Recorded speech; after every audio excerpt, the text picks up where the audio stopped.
একটু কড়া কড়া করে ভাজলে ভালো লাগে। দেখো গোলা রুটিটা ঠিক এরকম ধরনের হয়েছে। আর দেবুকেও খেতে দিলাম, দেবু ভালো হয়েছে গোলা রুটিটা? পেঁয়াজ দিয়ে ভালো লাগে, ভালো খেতে। সোনুর জন্য দিয়ে রেখেছি, এখনো পর্যন্ত আসে।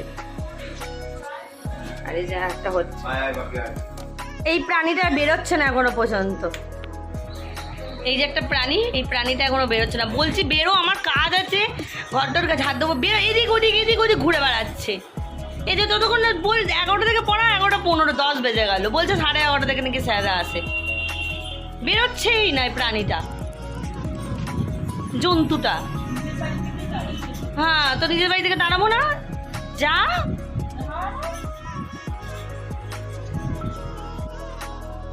ঘরের অবস্থা দেখো, এখন একটু ঝাড়া পোছা করেছি তো, ঘরের অবস্থা দেখো।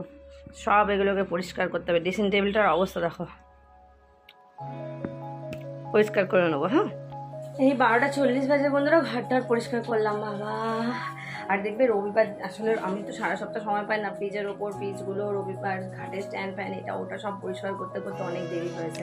তো এই মাছ ছিল, দুরকম মাছ এনেছে। একটা সেই তোমার ট্যাংরা মাছ, বড় ট্যাংরা মাছগুলো, আর একটা কাটা পোনা, ওটা রেখে দিয়েছি। কাটা পোনাটা, ট্যাংরাটা আজকে করবো। তোমরা কি মাছ বলো ওটাকে, জানি না, দেখাবো রান্না করার সময়। ঘরটা দেখো কেমন বসে বললাম। যে ঘরের অবস্থা কি হয়েছিল, ওই চেয়ারের ওপর জামা কাপড়গুলো রেখেছি, ওটা সোনু এসে পড়বে। চারদিক মানে বিচ্ছিরি হয়েছিল। ঘর ঝাড় দিয়ে ঘর মুছে একদম সুন্দর করে পোষা করে নিলাম।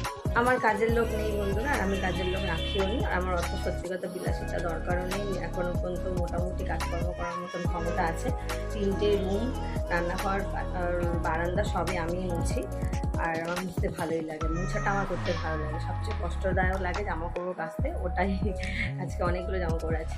চলো স্নান টান করে দেখা হচ্ছে। স্নান টান করে চলে এলাম বন্ধুরা। তো আরাম লাগে সত্যি, গরমকালে স্নান যতক্ষণ না মনে হয় ঘরে না করি ততক্ষণ শান্তি লাগে। এবার রান্না করতে যাবো, টিফিনে সেগুলো করে নিই, এবার রান্না করতে যাবো। আজকে রান্না হবে পাট শাক ভাজা আর এই সেই শিমুল কাটা মাছ।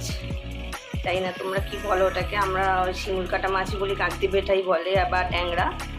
আর তোমার নিচে আছে মাছের ডিম, আমি আর বানাতে হাত দিচ্ছি না এখন।